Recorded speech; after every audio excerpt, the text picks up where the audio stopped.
बात सुन चिंकिया, बस इसे घर लेकर चल जल्दी। जब ये इस कड़ाके की ठंड में नहाएगा तब इसे मजा आएगा। Oh no! मैं तो खूब हंसूंगी जब ये बर्फ वाला पानी से नहाएगा।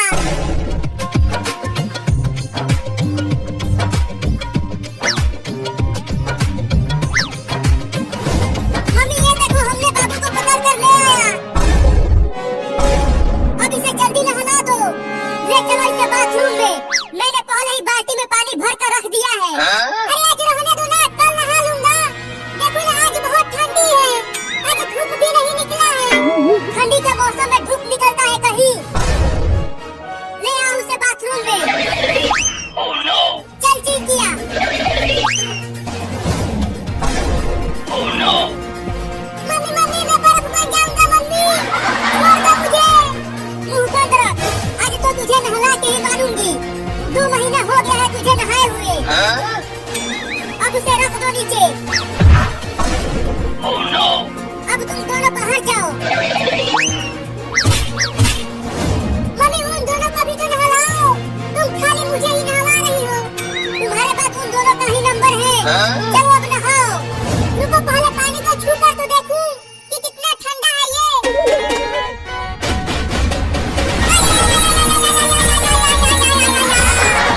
अरे मम्मी रे मम्मी, ये बाल्टी का पानी तो बिल्कुल बर्फ हुआ पड़ा है। अगर ये मेरे नरम नरम शरीर पर पड़ेगा तो फफोले पड़ जाएंगे रे मम्मी। नहाता है कि मैं नहलाऊं?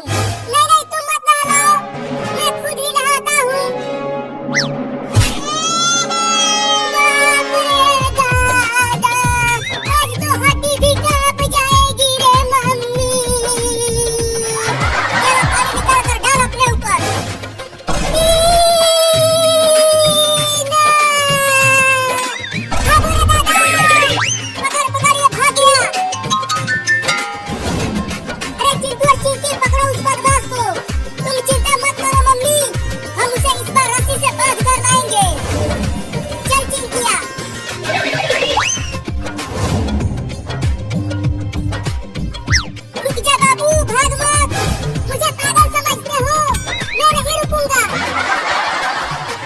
इस बार हम तुझे रस्सी से बांध कर ले आएंगे।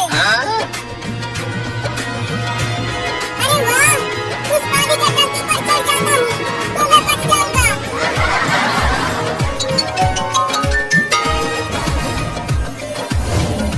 अरे चिंटू बाबू तो पानी के टंकी पर चढ़ गया। अब कैसे पकड़े उसे?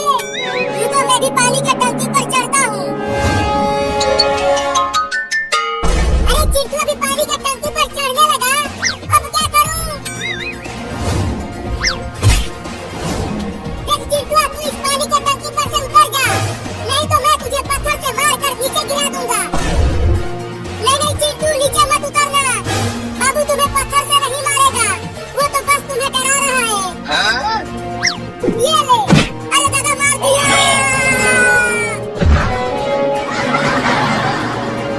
तू तो बोली थी कि वो मुझे नहीं मारेगा। अरे क्या हुआ? तुम दोनों ने बाबू को अभी तक नहीं पकड़ा? देखो मम्मी, बाबू पानी के टंकी पर ही चढ़ गया है। क्या? और मैं जब इस पर चल रहा था तो वो मुझे पत्थर से मार कर नीचे गिरा दिया। क्या? चल उतर जा पानी की टंकी पर से, नहीं तो मैं चढ़ जाऊंगी इस पर। नहीं, मैं नहीं उतरूंगा, तुम मुझे नहला दोगी। अरे मुझे कई दिन हो गए हैं नहाए हुए, मुझसे बहुत बदबू आ रही है। मम्मी चलो पानी के टंकी पर, वो ऐसे नहीं मारेगा। अब तुम बचोगे नहीं, मैं आ रही हूँ वहाँ। बाप रे, अब क्या करूँ? अगर मम्मी ने पकड़ लिया तो इस बार वो मुझे छोड़ेगी नहीं, नहला के ही मानेगी। Oh no! अब ये लो मम्मी। अरे गुदगुदी क्यों कर रहा है? घर की रौनक। घर के बरामद का मंजर था। इतवार का दिन था, है सबकी छुट्टी है। अनवर महमूद अपनी मोटरसाइकिल साफ कर रहे हैं। करीबी दादा जान कुर्सी पर बैठे मोटे शीशों की ऐनक लगाकर बहुत गौर से अखबार पढ़ रहे हैं। दादी जान तख्त पर पानदान खोले बैठी है और एक के एक रुमाल सफाई कर लिया। आयशा अनवर चाहे कि ट्रोल लेकर बरामद होती है। दादा जान की चाय की प्याली उनकी मेज़ पर रखती है और फिर फीकी चाय उनकी तरफ बढ़ाती, दादी जान की तरफ बढ़ाती है। दादा जान की नज़र चाय की ट्रो पर रखी चीनी पर दान पर है। आयशा अनवर, अम्मा जान आपको डायबिटीज़ की बीमारी ना हो तो मैं आपको ज़रूर आपको मीठी चाय ही देती, थोड़ा बर्दाश्त कर लें। अगले हफ्ते आपका टेस्ट हो जाए तो फिर मैं आपके लिए शुगर ले आऊँगी, मेरा वादा है पक्का। दादा जान अखबार पर नज़र उठाते हुए दोनों को चाय पीते देखते बहुत खूब, यानी अकेले अकेले ही चाय पी जा रही है और मेरे बेटे का कोई ख्याल ही नहीं है। क्या ज़माना गया है शन। अब्बा जान, सबसे पहले आपको ही जो चाय पेश की। दादा जान, अरे माफ़ करना बेटी, मैंने देखा नहीं है कि कर चाय की प्याली उठाकर मुंह से लगाई, एक घूंट लेते ही तू करके सारा घूंट बरामद के कोने में उगल दिया। इतनी ठंडी चाय ये पीने के लायक है, कोया सर से उतर है के काम। दादा जान, ये लो उनको देखो, बैठे बैठे क्या गंज बच रहा है। अब इस पर मक्खियाँ बैठेंगी तो घड़ी बैठना मुहाल है मेरा। तो आयशा, अम्मा जान बेफिक्र हो गए, मैं फिक्र ना करें, चाहे का पानी रुख देती हूँ और चाहे भी साफ कर देती हूँ। दादा, क्या बात हो रही है, कुछ मुझसे कहा हुआ? नहीं अब्बा जान, आप आराम से बैठे, अभी आपकी और मेरी चाय बना कर लाती हैं, फिर हम दोनों साथ बैठ के पियेंगे। जब तक चाय नहीं आ जाती आप अखबार का मुतल्ला कीजिए। माँ के पास तख्त पर बैठे हुए अम्मा जान, आप क्यों ज़रा सी बात पर परेशान हो जाती हैं? अब्बा जान भी आपकी तरह ही सेफ है, उनका भी एहसास कमज़ोर, नज़र भी कमज़ोर हो गई है कि बैठे छुट्टी के दिन मेरे साथ घर के आंगन में क्रिकेट खेलते और आप से मज़ा है, लेकिन मुझे अपने बचपन याद है कि अब्बा जान हर छुट्टी के दिन मेरे साथ घर के आंगन में क्रिकेट खेलते और मज़े से बरामद में बैठी ईद हमें देखकर मुस्कुराते और शाबाना का सर समझी जाती थी। दादी जान, खूब याद लाया बेटा अनवर, आ बढ़िया आ गया ना, मैं भी चिढ़ जाती हूँ। तुम्हारे अब्बा जान ये नहीं देखते कि ये अगली सुबह से रात गए तक घर के कामों में घन चक्कर बन रही है, यही बात वो आराम से भी कर सकते हैं। आयशा अनवर ताज़ा चाय बना कर लेके आती। अनवर अभी भी अम्मा जान के साथ तख्त पर बैठे चाय पी लेते। इतनी देर में ये जगह धो लेती हूँ वरना मक्खियाँ आ जाएंगी। इतने में दरवाज़ा खोलकर कौसर अपने 2 बच्चों के साथ अंदर दाखिल होती है। आयशा अनवर, सब खैरियत है? इतनी सुबह सवेरे कैसे आना? कौसर, एक अजीज़ को दिल का दौरा पड़ गया, वो अस्पताल में दाखिल है। आप तो जानती है अस्पताल में बच्चे नहीं जा सकते, अगर आप बुरा ना माने तो क्या मैं बच्चों को कुछ देर के लिए आपके घर छोड़ सकती हूँ? आयशा में, क्यों नहीं कौसर बहन, तुम फिक्रमंद होने की ज़रूरत नहीं, जब तक वापस नहीं आ जाती यहीं रहेंगे। कौसर, अच्छा। आयशा का शुक्रिया अदा करके और अपने बच्चों को शरारत न करने की नसीहत करके हॉस्पिटल रवाना हो जाती है। दादी जान, बच्चों से आओ, बच्चों इधर आओ, घबराने की ज़रूरत नहीं है, मुझे बताओ तुम छुट्टी के दिन क्या करते हो?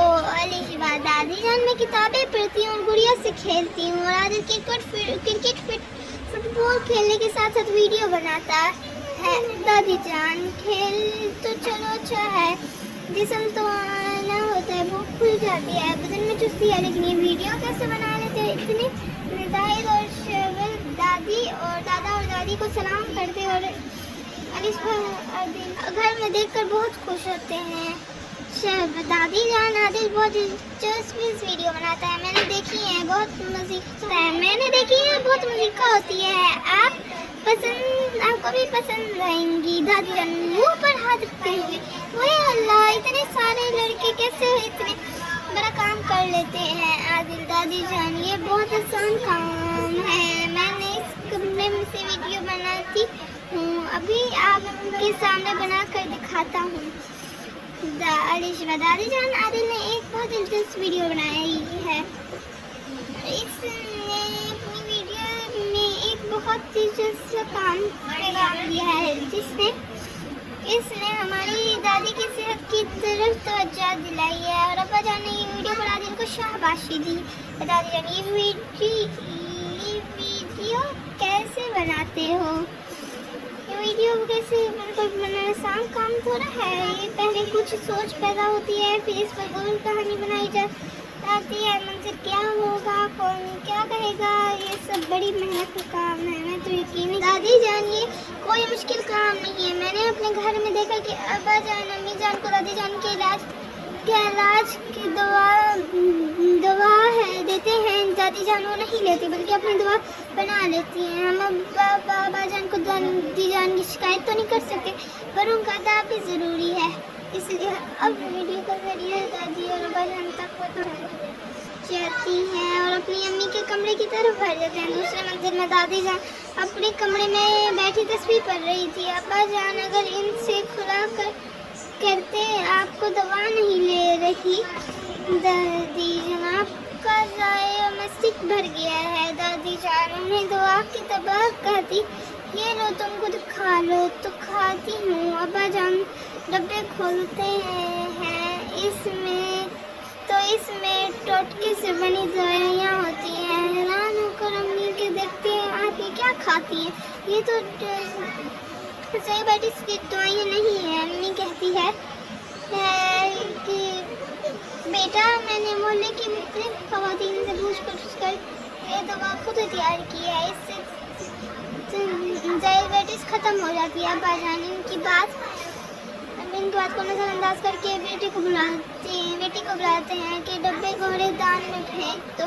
आज से खुद अम्मी के अपने हाथों से दवाई खिलाऊंगा। फिर अब्बा जान दादी जान को समझ जाते हैं कि इस तरह खुद से दवाइयाँ तैयार करके खाने से मुनासिब नहीं है, ये सेहत पर जुल्म चीज़ है।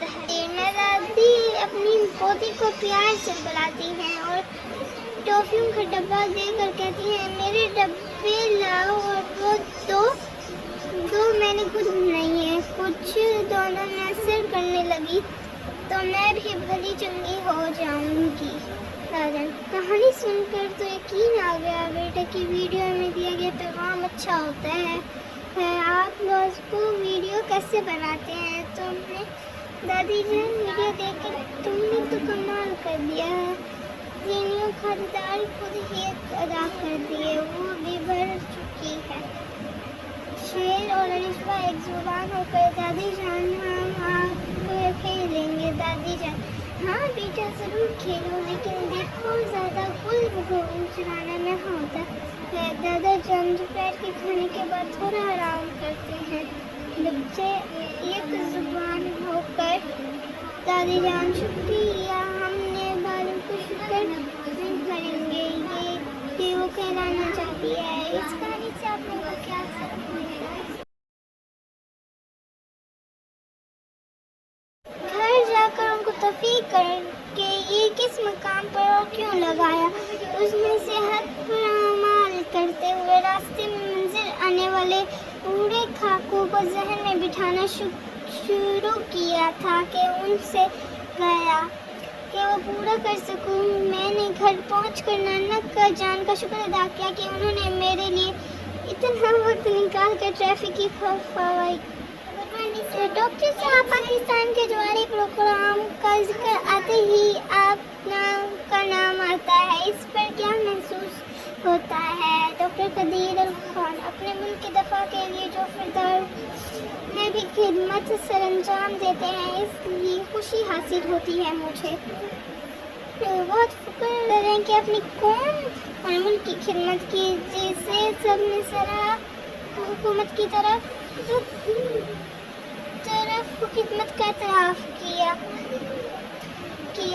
डॉक्टर कदीर एक वतन को किस गुजरानी का अजीज़ की ज़रूरत नहीं होती, मुझे पूरी कौम ने इज़्ज़त दी है, यह मेरे लिए बड़ा अजीज़